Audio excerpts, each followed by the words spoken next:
You guys, hello. Hello. Oh my gosh, it is bright. It is bright. Hello. Welcome back to the office. Um, it's quite messy. I don't work in here. Doran works in here clearly since he has two monitors and his mess. What else can I show you? That's my desk where I work.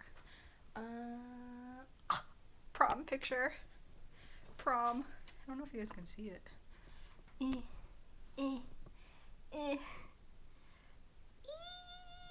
Yeah, that's us. So cute, obviously. Cuter than I am now. Alright, so, miss y'all. How you doing? Let's get this going. Alright, what's new with me? So hopefully, today's Earth Day. I'm like recording for tomorrow. So, went on a walk. It was supposed to be 60.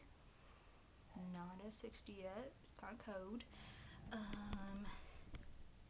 How do I get this not so bright? Jeez. It's like I'm a ghost. I'm already pale.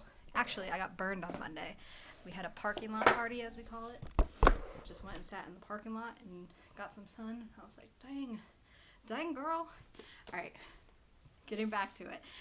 Just so you guys know, I am going to set up a Google Meet for Friday. That's going to be like our weekly check-in. You'll do a little quick like video, and then you'll have 2 different times. Maybe I'll do 3. I'm not doing anything, let's be real here. And then you can just check in with me on one of those times just because I want to see your beautiful faces. I miss you so much. Alright, to the book. Something just fell out of it. Last time we saw Christopher, let's see. His dad found out that he read the letters and he like had thrown up all over himself because he was like, what the heck? I thought my mom was dead. She's not. She ran off with some man named Roger. Hint, hint, who's Roger? Alright, here we go. After Father had given me a bath and cleaned the sick off of me and dried me off with a towel, he took me to my bedroom and put some clean clothes on. Then he said, have you had anything to eat this evening? But I didn't say anything. Can I get you something to eat, Christopher? I still didn't say anything. So he said, okay, look, I'm going to go and put your clothes and the bed sheets in the washing machine and then I'll come back, okay? I sat on the bed and looked at my knees. So Father went out of the room and picked up my clothes from the bathroom floor and put them on the landing. Then he went and got the sheets from his bed and brought them onto the landing together with my shirt and my suit. Then he picked them all up and took them downstairs. Then I heard him start the washing machine and I heard the boiler starting up and the water in the water pipes going into the washing machine. That was all I could hear for a very long time. I doubled 2s in my head because it made me feel better. I got to, oh man, that's a big number, 35,554,432, which is 2 to the 25th power, which is not very much because I got 2 to the 45th before, but my brain wasn't working very well. Then Father came back into the room again and said, how are you feeling? Can I get you anything? I didn't say anything. I carried on looking at my knees. Father didn't say anything either. He just sat down on the bed next to me and put his elbows on his knees and looked down at the carpet between his legs, where there was a little red piece of Lego with 8 knobs on it. Then I heard Toby waking up because he is nocturnal and I heard him rustling in his cage. Father was silent for a really long time.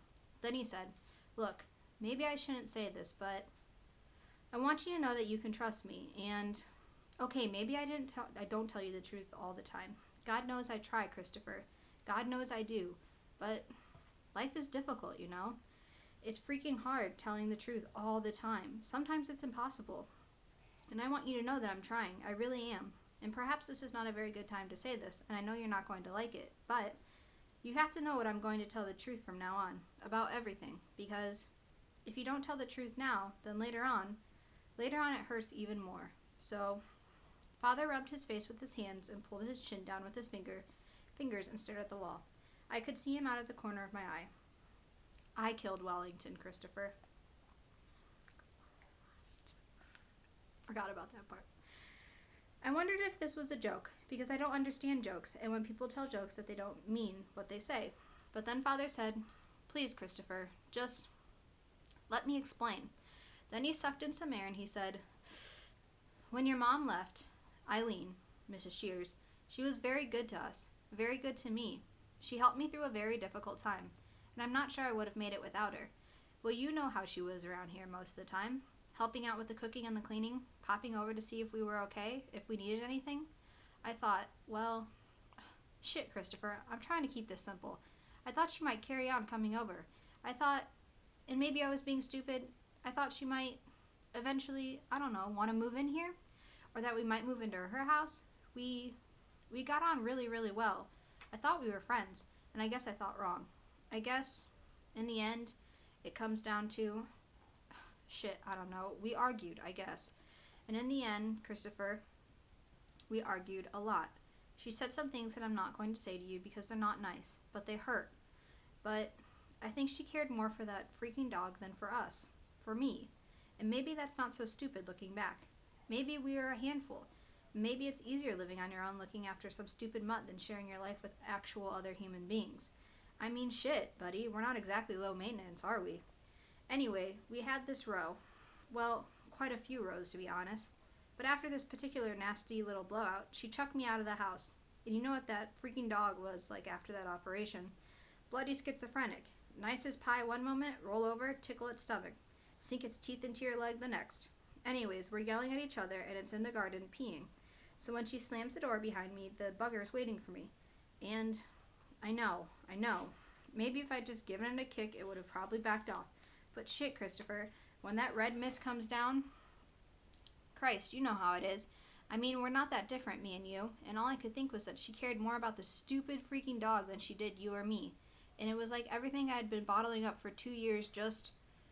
And then Father went silent for a bit. I'm sorry, Christopher. I promise you. I never meant for it to turn out like this. And then I knew that it wasn't a joke, and I was really scared. Father said, we all make mistakes, Christopher. You, me, your mom, everyone. And sometimes they're really big mistakes. We're only human. Then he held up his right hand and spread his fingers out into a fan. But I screamed and pushed him backwards so that he fell off the bed and onto the floor. He sat up and said, okay, look, Christopher, I'm sorry. Let's leave it for tonight, okay? I'm gonna go downstairs and you can get some sleep and we'll talk in the morning. It's gonna be all right, honestly, trust me. Then he stood up and took a deep breath and went out to the room. I sat on the bed for a very long time looking at the floor. Then I heard Toby scratching at his cage. I looked up and saw him staring through the bars at me. I had to get out of this house.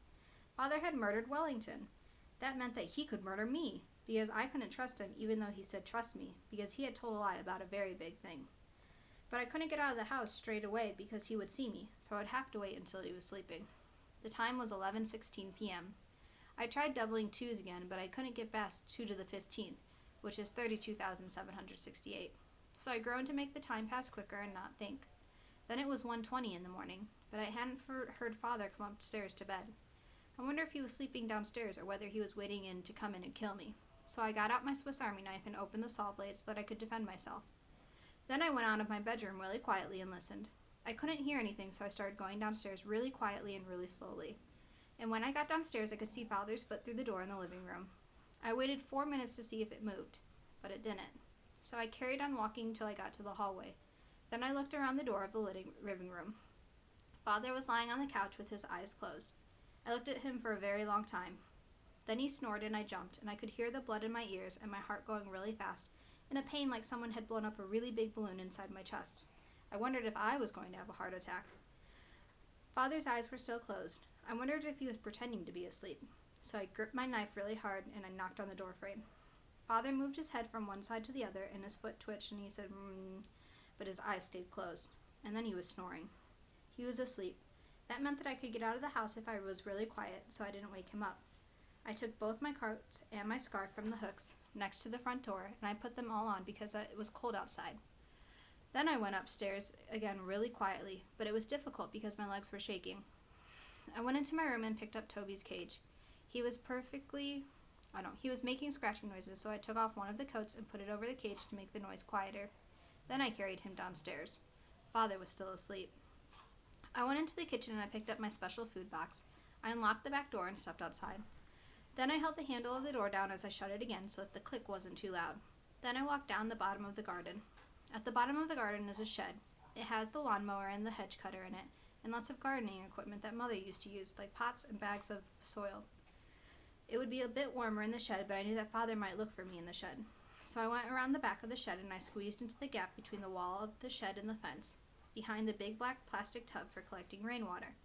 Then I sat down and I felt a bit safer. I decided to leave my other coat over Toby's cage because I didn't want him to get cold and die. I opened up my special food box. Inside was the Milky Bar and 2 licorice laces and 3 clementines and a pink wafer in my red food coloring. I didn't feel hungry because I knew that I should eat something. Because if you don't eat something, you can get cold. So I ate 2 clementines in the Milky Bar. Then I wondered what we would do next. Chapter 173. Between the roof of the shed and the big plant that hangs over the fence from the house next door, I could see the constellation Orion. People say that Orion is called Orion because Orion was a hunter and the constellation looked like a hunter with a club and a bow and an arrow. But this is really silly because it's just stars. You could join up the dots in any way you wanted it, and you can make it look like a lady with an umbrella who is waving, or the coffee maker which Mrs. Shears has, which is from Italy with a handle and a stem coming out, or like a dinosaur. And there aren't any lines in space, so you could join bits of Orion to bits of Lepus, or Taurus, or Gemini, and so that they were a constellation called a bunch of grapes, or Jesus, or the bicycle, except that they didn't have bicycles in Roman and Greek times, which was what they called Orion. And anyways, Orion is not a hunter, nor a coffee maker, or a dinosaur. It's just a bunch of stars that I don't know the names of. And they are nuclear explosions billions of miles away. And that is the truth. Alright, dogs are going crazy. We're going to stop right there. Not pretty far. So, 2 or 3 questions you're going to answer on Google Forms. I think today's just going to be a makeup day again, so don't tell anybody. Boop, boop, boop. But I did go through and mark all assignments missing if you haven't done them. So, yeah, where's my lighting? So go through and see what you need to get done. Email me. There's been about 10 of you that have emailed me and said, hey, I have this done or I have that done. I will get those in tomorrow. It's also going to be a makeup work for me. So I'll get those in. Use your time wisely. Get some stuff done because there is a good chance that we might go to like pass or fail. So if you're failing my class, you're going to fail the quarter. And I just don't want that for you. Alright. Sorry this video went longer than usual, but it's going to be a makeup work day. I love you guys. I miss you guys. Look for me on Friday. We're going to do a Google Meets or Hangout. Bye, guys.